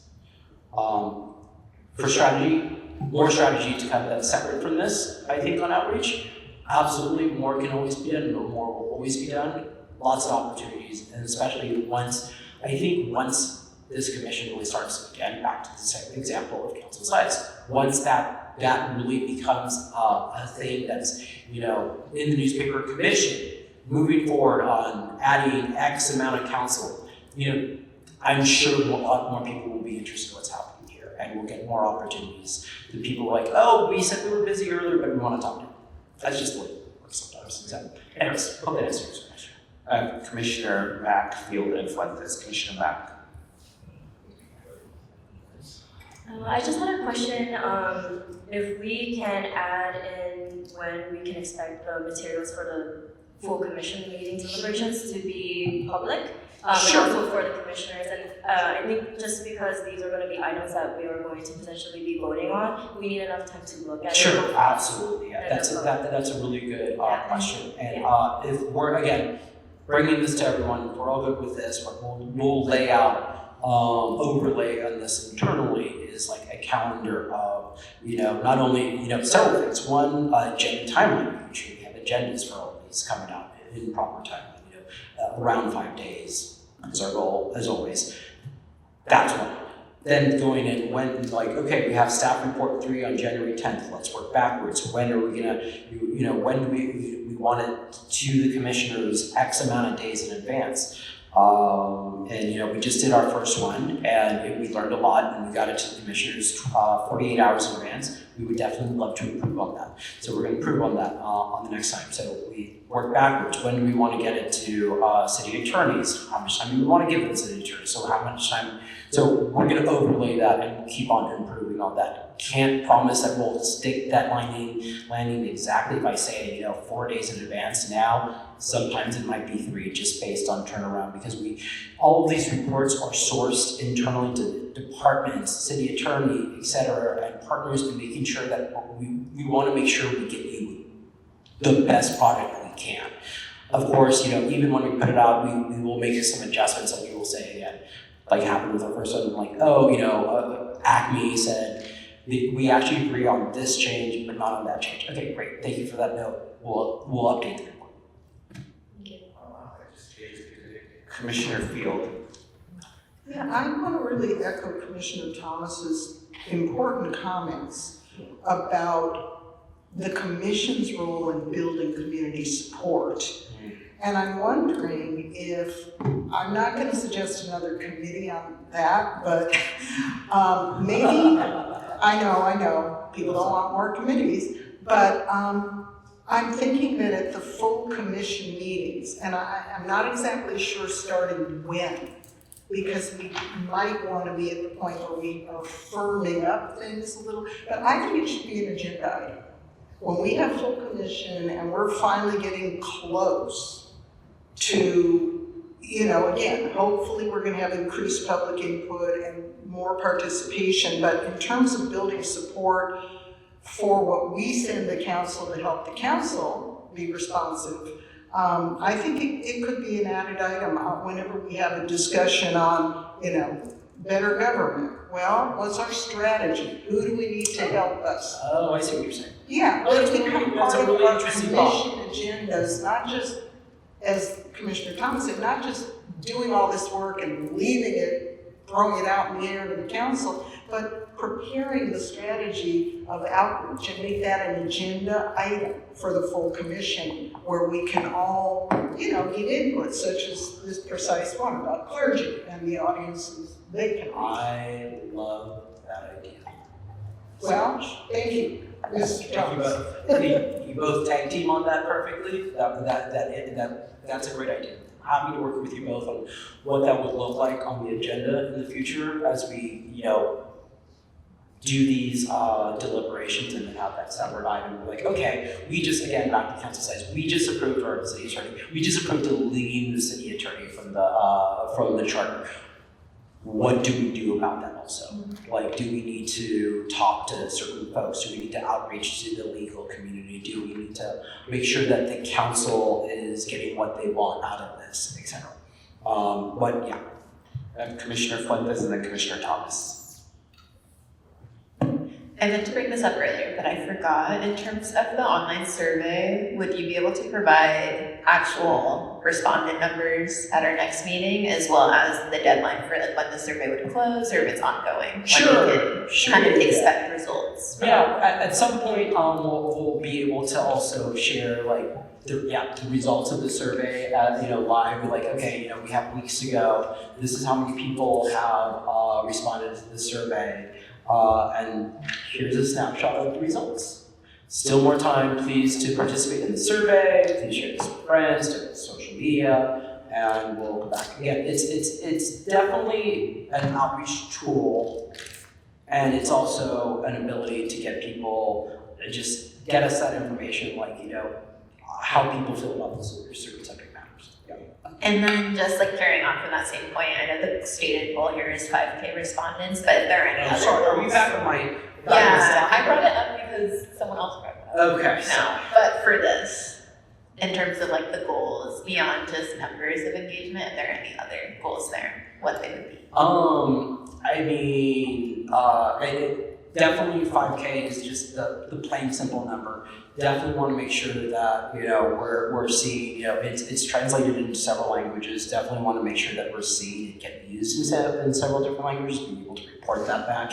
Again, I know some of our applicants on the mini grants are from communities where English is not the first language. So there's an opportunity to have them help us socialize it in their communities and make sure just that that's the goal, is that it's engaging communities that haven't been engaged yet in a simple, quick, less than 5-minute format. Commissioner Thomas. So with regards to the survey. I'm surprised. You're welcome.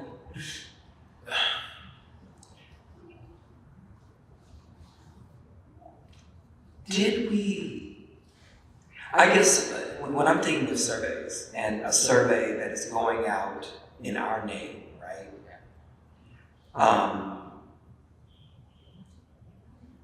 How do we know that the questions have not been written in such a way, leading questions? You're an attorney, you understand.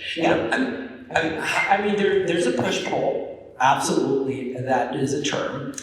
Push-pull, for example, if I was to push-pull on the city attorney, do you want, I'm just gonna go really hard on this. Do you want a city hall insider attorney who makes $500,000 a year to represent you? That's a pushable on city attorney, for example. No, we're not doing that. We worked, the city fabric and the survey team worked on, language that was just, very, I don't know if you've had a chance to look at the survey yourself? I have not. Okay, please do. And if you have feedback, I'm going to take feedback. But it's very just, again, I think the first goal is just to get people engaged, get people an opportunity to feel like, oh, I took that survey on the charter reform. I saw that they're doing, talking about city council size. I saw that they're talking about authorities of the mayor. It's unpushable. It's very much just generic used to engage people. And I guess, yes, we can talk about strategy, but it's important that when we talk about community wants to feel like they're really a part of the process. Yeah. And so this is another tool to do that. Yeah, and so we just need to be kind of mindful of that. Yeah. And like how many, and I'm going to look at it. Yeah, please. I was kind of thrown off the fact that there was a survey that's gone out. We talked about it for months. No, we talked about it, but we didn't see it before it went out. Huh? Yeah, I didn't. Long time. Well, I know you guys talked about it. Not arguing with you. No. It was talked about. But what I'm saying is, if something is going out in our name and the community's name, it's like this. Are we more inclined to get a better response when the community has contributed to the questions to be asked? Or are we more inclined to get a better response when we have consultants who are developing questions based upon our faith that they know that they're in tune with the community? And, I'm just saying, I was surprised at the speed at which the survey went out. Some of these people need to be professors if they can come up with a survey that quick, but it continues to be more, what gets reported on after the fact raises more questions, is what I'm saying, than if it is beforehand. And I'm not saying that the survey wasn't talked about, it was. But my assumption with the survey was that we would be determining what questions, based, because we're hearing, not to say that that City Fabric isn't hearing information, they're not watching videos. Yeah, I moved forward with it. Wanted to be out there in the field and be an outreach tool. And an opportunity to engage the community, and So it's just an outreach. And so, no, it's not just an outreach tool. It's an outreach. Yeah, that's what I'm saying, because this is the thing. It's also to gauge, and there are decisions that's a decision I made. Yeah, it's the executive director. And so, and that's why it is important. And I think that I thought that this would be that conversation, but I don't think this is. It's important that we are forward-facing and saying to the community, this is the rubric that we intend to use to determine what recommendations we will send to City Council. And I think that when we develop that rubric, it needs to be done in public, and that the community needs to be able to weigh in on it before we just do it. So that when we begin to decide these things, we don't give the impression that, oh, that's somebody's person or that's somebody's person. It is more of an objective process because we've done it on the front end. And a lot of these things that you all are, a lot of the things that we need, it doesn't take long to do this stuff. Like I said, I mentioned the survey definitely from the beginning of the summer probably, and I just went forth. No one brought up any oh, we'd love to talk about the survey. So I just kept on going with it. I know because you're efficient and effective, but I'm gonna let that go. I don't want to say that, like, Because you're efficient and effective, and it's. yeah, I mean, it's not not- everything's, It's not as efficient and effective as I think you think it is, you know? there's pros and cons. I see your side. I definitely, I hear you see my side as well. Yes, sir. And this decision is done. The last thing is, I asked this before, if we have, I mean, AI does a good job. Who? AI does a good job of summarizing documents. Mm-hmm. And so if there is a 50-page report, if there's a 50-page report, AI can probably whittle that down to 5 pages. I'm gonna have to let Max go and just let AI do my reports. No, I didn't say that AI. No, what I'm saying is that a summary. That's Because I don't That's a great recommendation. see a community person who is not a paid audience reading a 50-page report. Yeah, I hear it. And so at the end of the day, We again, I think I mentioned to the commission, we have Gemini as a tool across. What is that? Gemini is Google's AI tool, and the city ain't got money to. the city of LA already has Gemini as since it's a Gmail, it's a Google product city. So we don't work on Microsoft Word, we work on Google Docs.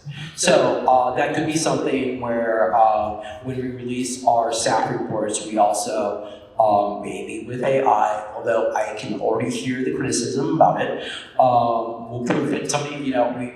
I've sat in some of the AI trainings that they've done with Gemini, and they said just consider Gemini like a really good, a Harvard-trained intern. They went to Harvard, yes, they're great, but they're still an intern. You still need to prove their stuff before you train. I'm not arguing that. Yeah, absolutely. I just said that's a great. AI isn't perfect, but AI isn't perfect. Yeah, but that's a great suggestion to also have like a summary that maybe is done by AI as an addendum to our staff. Because then it won't be lawyer talk. So far they're not too lawyerly. Yeah, I don't know how not to be lawyer. Fair. All right. Thank you, sir. Okay. Commissioner Mack. Yeah, I think in terms of the commission meeting schedule, I just had a quick question on when we'll know if there's been changes to the committee assignments. I think I just want to close the loop, whether we are changing or not, to just finish that discussion that we started a couple of weeks ago. There's going to be an addition of one committee member to one committee. And I just need to confirm with that person before the announcement is made publicly. Thank you. And I'll say what I said to a commissioner earlier today. I still do not have an update on our 13th member, although I've asked. On what? On our 13th member, sorry, I should have said that better. I still do not have an update on our 13th member, although I have asked the question to the office. Okay.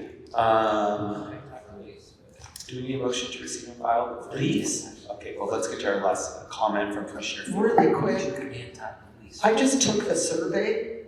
I just went to our website and there it was. And no, but you asked good questions about maybe who wrote it, what biases are built in. I would recommend the whole commission take the survey. There's nothing wrong with that. Please, help my numbers. And then you'll see which questions are being asked. I already can see some things that, might not bring out exactly what I'd like to learn from the public, but I'm just suggesting it's pretty quick. It took me like 3 minutes. And that's part of the goal, is to make it quick. I hate a long survey.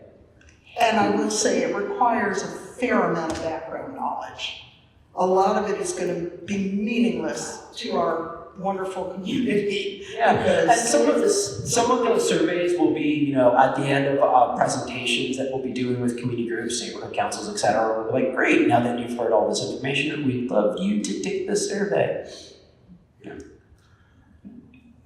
I have a motion to receive and file, please?